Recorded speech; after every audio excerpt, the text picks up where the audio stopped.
अस्सलाम वालेकुम। आज का टॉपिक हमारा ये है कि सीबीएसई, आईसीएसई, स्टेट बोर्ड्स इसमें क्या डिफरेंस है। अब एक्चुअली क्या होता है कि पेरेंट्स बहुत कंफ्यूज होते हैं कि हमारे बच्चों को हम कौन से बोर्ड्स में डालें, सीबीएसई, स्टेट बोर्ड्स या आईसीएसई। अब स्टेट बोर्ड जो है ये हमारे महाराष्ट्र गवर्नमेंट का है, सीबीएसई सेंट्रल गवर्नमेंट का है और आईसीएसई ये आपका इंटरनेशनल बोर्ड है। आपको जान के हैरत होंगी, सबसे अच्छा बोर्ड जो है वो आईसीएसई बोर्ड है, इसलिए कि उसका कैरिकुलम, उसका कोर्स मटेरियल बहुत अच्छा है। जो बच्चे आईसीएसई से करते हैं तो उनका काफ़ी अच्छा डेवलपमेंट होता है, उनके कंसेप्ट काफ़ी अच्छे रहते हैं और आगे चल के 11th और 12th में आईसीएसई बोर्ड बहुत ज़्यादा फायदेमंद है। मगर मसला ये है कि आईसीएसई बोर्ड्स के लिए अच्छे फैकल्टीज़ नहीं हैं। आपको ये जान के हैरत होगी कि 10th का जो सिलेबस है उनका आईसीएसई बोर्ड के, तो कई टॉपिक्स 11th और 12th में हम कवर करते हैं, वो बोर्ड्स में उनके 10th स्टैंडर्ड पे है। मतलब देखा जाए तो 10th का जो बच्चा है वो ऑलरेडी 11th और 12th के काफ़ी कॉन्सेप्ट्स उसके क्लियर हो जा रहे हैं जो वो आगे पढ़ने वाला है। तो इसकी वजह से ये होता है कि 11th और 12th में उसका बूस्टअप होता है और जिसकी वजह से वो आगे बहुत अच्छा कवर करता है और आगे वो डेवलप होता है। अब रही बात सीबीएसई और स्टेट बोर्ड की, सीबीएसई और स्टेट बोर्ड में अब आज की हालत में कोई डिफरेंस नहीं है। मैं फिर से बोल रहा हूँ, इसमें कोई डिफरेंस नहीं है। कई क्वेश्चंस फिजिक्स के, केमिस्ट्री के, मैथ्स के सीबीएसई और स्टेट बोर्ड में सेम क्वेश्चन है, खाली नाम अलग है। एक में राजू है तो दूसरे में विजू है, इस तरह से खाली नेम में डिफरेंस है, इसमें कोई और दूसरी कोई तब्दीली नहीं है। तो जो जिनको ये लगता है कि भाई सीबीएसई बोर्ड बहुत सुपीरियर है और स्टेट बोर्ड इन्फीरियर है, तो ऐसा नहीं है। बोर्ड्स में कोई डिफरेंस नहीं है। नंबर 2, अब एक बहुत बड़ा बेसिक डिफरेंस ये आया कि कोविड के बाद से, कोविड के ड्यूरेशन में तो आप सबको पता है कि बोर्ड्स में 30% सिलेबस उन्होंने रिड्यूस कर दिए थे, मगर सीबीएसई अभी वो कंटिन्यू कर रहा है और इसकी वजह से सीबीएसई बोर्ड के स्टूडेंट्स को एक बहुत बड़ा मसला होने वाला है 11th और 12th में, इसलिए कि वो टॉपिक्स उन्होंने डिलीट कर दिए, खासतौर पे साइंस में और मैथ्स में, जो आगे उनको चलने वाले, लगने वाले हैं। अगर आप इंजीनियरिंग की तरफ जाते हैं तो मैथ्स में, ट्रिग्नोमेट्री में कुछ टॉपिक्स हैं जो इन्होंने ओमिट कर दिए, जो आगे इनको लगेंगे इंजीनियरिंग के लिए। तो बच्चों को आगे बहुत मुश्किल होगी, परेशानी होगी, जिससे कि वो कंसेप्ट क्लियर नहीं हुए, ना उनको पढ़ाए गए। नंबर 2, केमिस्ट्री में जैसा पीरियोडिक क्लासिफिकेशन बोल के एक टॉपिक था जिसमें पीरियोडिक टेबल पढ़ाया जाता है और तकरीबन केमिस्ट्री का मैं कहूँगा कि 40-50% उसका जो वेटेज है वो पीरियोडिक टेबल पे ही है, जैसे कि पूरे एलिमेंट्स, उनके इलेक्ट्रॉनिक कॉन्फ़िगरेशन, उनके प्रॉपर्टीज़ क्या है, कैसा क्लासीफाई करते हैं, पीरियोडिक टेबल बनता कैसा है, हर चीज़ के बारे में उन्होंने ओमिट कर दी। उसी तरह से बायो में और फिजिक्स में कुछ इंपॉर्टेंट अहम टॉपिक्स भी उन्होंने ओमिट किए हैं। तो इसकी वजह से ये होता है सीबीएसई के स्टूडेंट्स, उनका 10th में स्कोर इंशाल्लाह बहुत अच्छा आ जाएगा, जैसे कि टॉपिक काफ़ी रिड्यूस हो गए और टफ टॉपिक्स उन्होंने निकाल दिए। मगर मुश्किल ये आएगी कि जब वो आगे 11th और 12th फर्दर साइंस लेते हैं तो उनके लिए बहुत बड़ा एक मेजर चैलेंज हो जाएगा और इसकी वजह से उनको आगे बहुत मेहनत करनी पड़ेगी। मगर जिसको हम स्टेट बोर्ड को जो समझते थे इन्फीरियर है, उन्होंने टॉपिक्स ओमिट नहीं किए, ये टॉपिक्स है उनके पास। मतलब ये है कि आज स्टेट बोर्ड का अपर हैंड है in comparison to 11th and 12th के स्टडीज के मुकाबले में। तो आप कोई भी बोर्ड्स को खाली ये बोर्ड है बोल के आप जज मत करिए, इससे कि ये बोर्ड डिपेंड करता है कि उसको पढ़ाया कैसा जाता है। जैसा मैंने आपको बताया ICSE one of the best boards, मगर आईसीएसई के फैकल्टीज नहीं है। अच्छे स्कूल्स में उनके पास फैकल्टीज का शॉर्टेज है और जब फैकल्टीज अच्छी नहीं है, फैकल्टीज बराबर पढ़ा नहीं सक रहे, तो आपका कोर्स मटेरियल कितना भी अच्छा हो, हमें कोर्स से क्या लेना है, हमें लेना है कि बच्चे को वैल्यू एडिशन कितना हो रहा है, वैल्यू इनपुट्स कितना आ रहा है।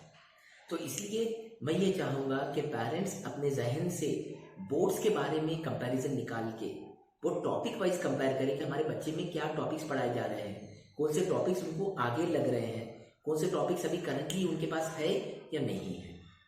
जैसा मैंने बताया कि आज के टाइम में, आज के ड्यूरेशन में स्टेट बोर्ड का अपर हैंड है। सबसे पहला आईसीएसई नो डाउट, मगर बच्चा अगर अच्छा करता है तो अच्छा। दूसरा ये होता है कि आईसीएसई बोर्ड्स के एग्जाम जो होते हैं 10th के, उनके ही होम सेंटर में होते हैं तो इसके वजह से बच्चे पे ज़्यादा प्रेशर नहीं आता है और बच्चा उसको अच्छे से कर लेता है। अब सीबीएसई और स्टेट बोर्ड्स के सेंटर्स बनते हैं, बच्चा प्रेशर में रहता है, दूसरे सेंटर पे जाके करना है, तो वहाँ पे उसको लिए एक नेगेटिव पॉइंट होता है। मगर टॉपिक वाइज स्टेट बोर्ड अच्छा है, सीबीएसई भी अच्छा है और अल्हम्दुलिल्लाह आईसीएसई भी अच्छा है। ये तो हो गई ये बोर्ड्स की बात। अब हम थोड़ा सा आगे डिटेल में जाते हैं 11th और 12th। देखिए 11th और 12th जो साइंस है, अब आपको जान के हैरत होगी जो उन्होंने सीबीएसई ने जो 11th 10th में जो रिड्यूस किए, यही सेम टॉपिक्स उन्होंने 11th और 12th में भी रिड्यूस कर दिए। जहां पर टोटल अराउंड 98 चैप्टर्स थे एनसीईआरटी में 11th 12th physics chemistry bio में नीट के लिए, उसको उन्होंने रिड्यूस करके अराउंड 78 चैप्टर्स कर दिए। अब ये जो चैप्टर रिमूव किए, ये किस में रिमूव किए उन्होंने? ये चैप्टर्स उन्होंने रिमूव किए 12th बोर्ड में, मगर इसमें से कई चैप्टर्स ऐसे हैं जो इनके नीट में आने वाले हैं। मतलब बच्चे को प्रॉब्लम ये आ रहा है आज के हालत में, जो मेजर प्रॉब्लम वो ये है कि बच्चा अगर बोर्ड की प्रिपेयर करता है तो वो नीट का प्रिपेयर नहीं कर सकता, इससे टॉपिक्स अलग अलग है। कुछ टॉपिक्स आप उसको एक्स्ट्रा पढ़ना है, अगर वो नीट का प्रिपेयर करता है तो बोर्ड का प्रिपेयर कैसा करेगा, इससे वो टॉपिक्स अलग है। तो ये एक बहुत बड़ा एक कॉम्प्लेक्स सिचुएशन से बच्चे को गुजरना है। दूसरा जो मैंने लास्ट टाइम बताया था, आज फिर मैं रिपीट करूंगा कि नीट में और नीट और जेई, मैं दोनों को कंपैरिजन एक साथ ही बोलूंगा, नीट एंड जेई ये एक ही टाइप के उनका एग्जाम पैटर्न है। और आपका सीईटी ये भी एक ही टाइप में आएगा, खाली सीईटी में एक नेगेटिव मार्किंग नहीं होती है, तो एक बच्चों का एडेड एडवांटेज होता है। और 12 बोर्ड्स में एक्सप्लेनेटरी क्वेश्चंस है, आपको उसको थ्योरी में लिखना है, डिटेल में एक्सप्लेन करना है, एग्जाम्पल्स देना है, उसको समराइज करना है, वो टॉपिक को जस्टिफाई करना है। मगर आपको ये जो कॉम्पिटिटिव एग्जाम्स है नीट जेई सीईटी, इसमें आपको खाली एमसीक्यूज मार्क करना है। मगर ये एमसीक्यूज मार्क करना अलग होता है, ये बोर्ड्स का अलग होता है। तो मतलब बच्चे को दोनों की प्रैक्टिस होना जरूरी है, और इसलिए आप बच्चों को उसी कोचिंग में डालिए, उसी क्लासेस में डालिए जहाँ पे आपके दोनों पढ़ाए जाते हैं। सिर्फ वो एक ही पढ़ा रहे हैं, एक को नहीं पढ़ा रहे हैं, तो बच्चा आधा पढ़ेगा और आधा नहीं पढ़ेगा। तो इसकी वजह से बच्चे का या तो 12 बोर्ड बहुत अच्छा हो जाएगा, मगर नीट जेई में उसको मार्क्स में प्रॉब्लम आएगा, या नीट जेई बहुत अच्छे हो जाएंगे, उसको 12 बोर्ड्स का जो क्वालिफाइंग पैरामीटर होता है, जैसे कि हर बोर्ड्स का अलग अलग क्वालिफाइंग है। जैसे नीट के लिए 150 चाहिए आपको क्वालिफाई करने के लिए, मतलब 50% भी आ जाते हैं आपके फिजिक्स केमिस्ट्री बायो, तो आप नीट क्वालिफाई कर सकते हैं। तो उतने भी कई बार ये होता है कि बच्चे क्वालिफाई नहीं कर पाते हैं, इसलिए कि वो नीट कर लेते हैं मगर उसमें प्रॉब्लम आता है। तो बच्चे को दोनों लेवल पे फाइट बैक करना है और दोनों पे उनको जस्टिफाई करना है टाइम पे।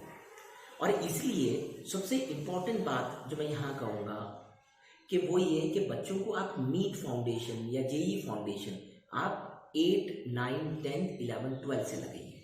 यहाँ पे ये होता है कि बच्चे को उसी तरह से ग्रूमिंग करते हैं, मगर यहाँ पे आपका 10 बोर्ड सेक्रीफाइस नहीं होना चाहिए, 12 बोर्ड सेक्रीफाइस नहीं होना चाहिए। तो वो क्या करते हैं, नीट फाउंडेशन कहेंगे और खाली वो नीट और इसका पढ़ाएंगे, और आपका ये 12 बोर्ड और 10 बोर्ड को सेक्रीफाइस कर बोलते नहीं आप खुद पढ़ लीजिए, हम वो नहीं करते हैं। तो यहाँ पे प्रॉब्लम आता है।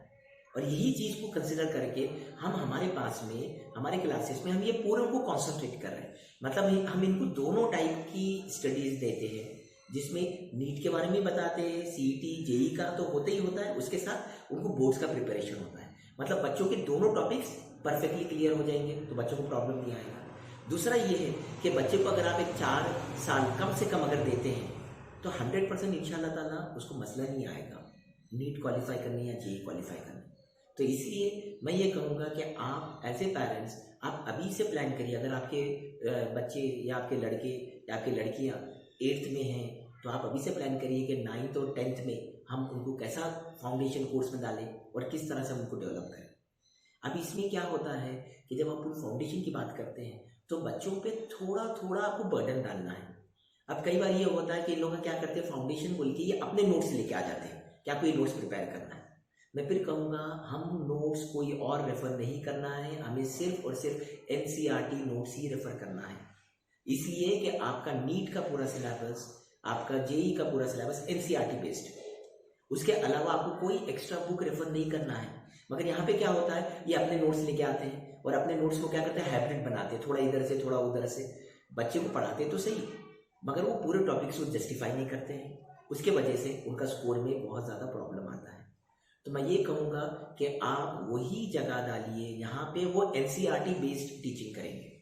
और इसके लिए मैं ये कहूँगा कि ऐसे क्लासेस आप प्रेफर करिए जहाँ पे आपके पूरे टॉपिक्स पढ़ाए जाते हैं। मतलब ऐसी जगह जहाँ पे आपका स्टेट बोर्ड भी होता है, सीबीएसई भी होता है और आईसीएसई भी होता है। इसलिए कि फैकल्टीज ऑलरेडी ये सब बोर्ड्स पढ़ा रहे हैं, इनको ये सब के बारे में नॉलेज है और ये सब के बारे में ये जस्टिफाई कर सकते हैं।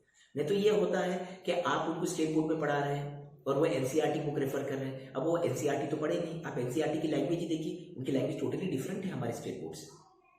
अब 11th-12th आप जब एनसीईआरटी पढ़ा रहे हैं, किसके लिए? नीट के लिए, जेई के लिए, और आप 12th बोर्ड्स पढ़ा रहे हैं, स्टेट बोर्ड्स पढ़ा रहे हैं, तो आपके दोनों की लैंग्वेज डिफरेंट है, दोनों के टॉपिक्स को क्लासीफाई अलग से किया गया। हालांकि सिलेबस सेम है, मगर उसका जो वेटेज है, उसका जो पूछने का तरीका है, तो ये डिफरेंट है। और लास्टली मैं आपको ये बताऊंगा कि आज ये जितने भी कॉम्पिटिटिव एग्जाम्स है, जेई, सीईटी, नीट, ये सब एप्लीकेशन बेस्ड है। मतलब बच्चे के एप्लीकेशन स्ट्रांग होना चाहिए। अब जैसा कि एक मिसाल के तौर पे हमको मालूम है कि जब पानी बनता है, फ्रीज होता है, तो पानी, वाटर एक्सपांड्स ऑन फ्रीजिंग, ये हमको मालूम है। मगर यहाँ पे एप्लीकेशन आएगा, यहाँ पे ऐसा डायरेक्ट क्वेश्चन नहीं आएगा कि पानी क्यों फ्रीज होते टाइम पे क्यों एक्सपांड होता है। वो ये पूछेंगे कि भाई पानी में फिशेस है, मराइन लाइफ है, एक्वेटिक लाइफ है, जब ये पूरा का पूरा रिवर फ्रोजन हो जाती है, ये जैसा डल लेक है कश्मीर में, अब वो फ्रोजन हो गई, तो इनकी एक्वेटिक लाइफ मर जाती है क्या? एक्वेटिक लाइफ क्यों बचती है? तो यहाँ पे एप्लीकेशन है कि जब बर्फ बनेगा तो बर्फ ऊपर की तरफ आ जाएगा और ऊपर की तरफ आने की वजह से नीचे का पानी फ्रीज नहीं होगा, तो एक्वेटिक मराइन लाइफ अभी भी हेल्दी है। तो ये जो कंसेप्ट्स है ये आपको समझ में आना चाहिए। दूसरा, बर्फ एक और एक काम कर रहा है, थर्मल इंसुलेशन का काम कर रहा है, तो आपको ये मालूम होना चाहिए कि बर्फ क्यों थर्मल इंसुलेट कर रहा है, वो नीचे के पानी को क्यों फ्रीज नहीं होने देता और नीचे का पानी क्यों 4 डिग्री पे आके रुक जाता है। तो ये जो एप्लीकेशंस है, तो ये एप्लीकेशन जब तक आपके क्लियर नहीं होते हैं, तो जब तक आप नीट के प्रॉब्लम्स आप समझ ही नहीं पाएंगे कि ये पूछ क्या रहे हैं, इनका क्वेश्चन क्या है। और 90% बच्चों की प्रिपरेशन हो जाती है। मैं आपको बता रहा हूँ फिर से कि हम जो बोलते हैं भाई ये बच्चा क्वालिफाई हुआ, ये बच्चा क्वालिफाई नहीं हुआ, जो बच्चा क्वालिफाई नहीं हुआ आप ये मत समझिए कि वो बच्चे ने बेचारे ने मेहनत नहीं किया। 100% उसने मेहनत किया, 100% उसके कंसेप्ट सब क्लियर है, मगर एग्जाम सेंटर में वो क्वेश्चन को समझ नहीं पाया, वो क्वेश्चन क्या पूछ रहे हैं, वो क्वेश्चन ट्विस्ट करे, बच्चा ट्विस्ट हो गया, चला गया बच्चे के मार्क्स। अच्छा, एक क्वेश्चन गलत हो गया तो उसके 4 मार्क तो गए, 1 मार्क नेगेटिव लेके गया, मतलब एक क्वेश्चन के 5 मार्क जाते हैं। तो याद रखिए, हमको बहुत सोच के समझ के with in fraction of seconds हमारे को डिसीजन लेना है। और ये सारा का सारा जब प्रिपरेशन आप उनको कंसेप्ट वाइज, एप्लीकेशन वाइज जब उनको आप पढ़ाते हैं, तो ये अल्हम्दुलिल्लाह ये हर सारी की सारी चीज क्लियर हो जाएगी। और यही चीज आपको टीचिंग मेथडोलॉजी में लाना है। अब फैकल्टीज क्या करते हैं, ये पढ़ा देते हैं पूरा का पूरा एज गुड एज, जैसा कि आपकी जो टेक्स्ट बुक में लिखा है, बस इसको रीड करेंगे, एक्सप्लेन करेंगे, हो गया। आपको उसको रिलेट करना है हमारे डे टू डे एक्टिविटी से। बच्चा याद कैसा करेगा? जैसे मैंने आपको लास्ट वीडियो में बताया था कि बच्चों की जो ये एज है 11th-12th में, एडोलेसेंस, यहाँ पे उनका मेमोरी पावर बहुत कम है, मगर रैशनल लॉजिकल थिंकिंग बहुत स्ट्रांग है। अगर आप इनको रेफरेंस दिए, उनको डे टू डे एक्टिविटीज में रिलेट किए, तो ये समझ आएगा, अरे ये तो बात हमने की है। अच्छा, इसके अलावा हम यहाँ पे क्या करते हैं, बच्चों को हर चीज में कुरान, हदीस, अपने इस्लाम से रिलेट करने की कोशिश करते हैं, ताकि बच्चों को ये समझ में आए कि ये सारी की सारी चीज तो हम पढ़े हैं, बचपन में हमने किए हैं, क्लियर करें। तो इसकी वजह से क्या होता है कि बच्चों को ये रीइंफोर्स होता है, अरे ये तो हमको मालूम ही नहीं था कि इसकी वजह से कैसा हो रहा है, हम तो कॉमन सेंस। अब जैसा कोविड की अगर हम बात करते हैं मिसाल के तौर पे, हम वजू करते हैं और कोविड में क्या है, हैंड वॉश करना है, फेस वॉश करना है, आप जितने बार करें, बाहर से आए उतने बार करिए। और हम तो वजू एवरीडे करते हैं, 5 टाइम करते हैं। तो देखिए, अब वजू में और इसमें क्या डिफरेंस है, हम नाक को साफ करते हैं, नाक में पानी डालते हैं और हम नाक को अच्छे से अंदर से म्यूकस सब रिमूव करते हैं। तो देखिए, ये जो चीज है जिसको हम साइंस को जब तक हम डे टू डे लाइफ से रिलेट नहीं किए, तो बच्चों को समझ में नहीं आएगा। अब हम साबुन लगाते हैं हाथ पे, अभी आ रहा है कि आपको 10 सेकंड्स के लिए, 20 सेकंड्स के लिए साबुन हाथ पे रखना है। क्यों 10-20 सेकंड्स तक के हाथ पे रखना है? साबुन से हैंड वॉश करते के साथ ही नहीं होगा क्या क्लीन? तो ये बैक्टीरियाज क्यों इतना टाइम लगता है, बैक्टीरियाज या वायरसेस को, कि इतना पीरियड है उनका जिसके अंदर वो मर जाएंगे और उसकी वजह से उनकी ग्रोथ रुक जाएगी। ये सारे के सारे कंसेप्ट जब आप साइंस से रिलेट करोगे तो आपको समझ में आ जाएगा कि अगर हमारे को पानी को बॉईल करना है, क्यों हमारे को पानी को बॉईल करना है अराउंड इतने पर्टिकुलर 20 मिनट्स, उसके बाद हम पोर्टेबल पानी कर सकते हैं। अब जैसा कई बार हमारे हदीसों में, कुरान में, कि बहते हुआ पानी हमेशा साफ है, हम ये फिजिक्स में भी रिलेट करते हैं कि बहते हुआ पानी साफ है। क्यों साफ है? इसलिए कि वो ऑक्सीजनेटेड है, ऑक्सीजन उसमें आ रही है, और जब उसमें ऑक्सीजन आ रही है तो वो सेल्फ क्लीनिंग प्रोसेस में। तो देखिए ये सारे के सारे चीज़ें जो छोटे छोटे टॉपिक्स है, ये टॉपिक्स को जब हम रिलेट करेंगे और हमारे डे टू डे लाइफ में इस्तेमाल करेंगे तो आपको समझ में आएगा कि ये सारे हमारे पार्ट ऑफ द लाइफ है। हम जो पढ़ रहे हैं वो कुछ और नहीं, ये हमारी लाइफ को स्टडी कर रहे हैं। ये हमारे डेली डे टू डे जो हमारे एक्शंस है, जिसको हमको पता नहीं हम क्यों करते हैं, वो चीज़ हम फॉलो कर रहे हैं। जैसा कि अब आप बिस्तर डालते वक्त, रात में सोते वक्त, ये सुन्नत तरीका है कि भाई आप बिस्तर को झटक लिया करिए, आप नई चादर झटक के बिछाया करिए। क्यों? अब जब हम उठते हैं सुबह में तो हमारे बॉडी के कितने डेड सेल्स है जो उस पर रह जाते हैं, उस पर माइक्रोबियल ग्रोथ होती है, फंगल इन्फेक्शन होता है, इसकी वजह से हमारे इन्फेक्शन आते हैं। ये सारे के सारे जो बेसिक टॉपिक्स पढ़ाए जाते हैं, जब आप इसको डेली एवरी डे जब आप करते हैं। और लास्ट में मैं ये कहूँगा कि देखिए आपका बच्चा जहाँ पर भी जा रहा है, जो भी स्कूल जा रहा है, कॉलेज जा रहा है, कोई भी क्लासेस जा रहा है, तो पेरेंट्स सिर्फ इतना एक काम करे एवरी डे, सिर्फ 5 मिनट के लिए वो बच्चा घर आए बाद आप देखिए कि बच्चे ने आज क्या सीखा, बच्चे में आज क्या वैल्यू एडिशन हुआ। इसलिए कि कई बार ये होता है कि बच्चा जानता है और आता है मगर बच्चे में कोई वैल्यू एडिशन नहीं होता है। बच्चे ने कितने नोट्स कंप्लीट किया, उसके बुक्स में उन्होंने क्या पढ़ा, सिर्फ 5 मिनट लगते हैं आपको रिव्यू लेने के लिए। और एवरी डे जब आप रिव्यू लेंगे तो आपको समझ में आ जाएगा कि हमारे बच्चे का रास्ता कौन सा है और बच्चा कौन से रास्ते पे चल रहा है। इसलिए कि देखिए आजकल बच्चे पे मॉनिटरिंग बहुत इंपॉर्टेंट है। और मैं इतना बोल के कंप्लीट ख़त्म करूँगा। हमारे दादी माँ ये कहते थे कि बच्चे को सोने के चमचे से खिलाइए और दुश्मन की नज़र से देखिए। आप बच्चे को खाने में बिल्कुल बेहतरीन डाइट दीजिए उसको, मगर हाइजीनिक डाइट दीजिए, हेल्दी डाइट दीजिए, जंक फूड मत दीजिए जिसकी वजह से उसका हेल्थ इशू आएंगे। मगर उसके हर वीक पॉइंट पे आप नज़र रखिए ताकि आप एज ए पेरेंट्स जब वो बच्चे के वीक पॉइंट को आप देखेंगे और उसको करेक्ट करेंगे तो इंशाल्लाह आपका बच्चा परफेक्ट बन के निकलेगा और इंशाल्लाह वो बच्चे में कोई कमी नहीं रहेगी इंशाल्लाह। अब इंशाल्लाह अब 2 या 3 दिन में फिर से मैं एक नेक्स्ट वीडियो अपलोड करूँगा। अब इसके अंदर मैं ये बताऊँगा कि हमारा स्टडी कैसा करना चाहिए। अगर हमें कॉम्पिटिटिव एग्जाम्स में जाना है तो हमारे को एवरीडे कितना टाइम देना है, कैसा प्रिपेयर करना है, कैसा हम हमारे माइंडसेट को डेवलप करें और पेरेंट्स को उसमें क्या रहेगा। अल्लाह हाफिज़।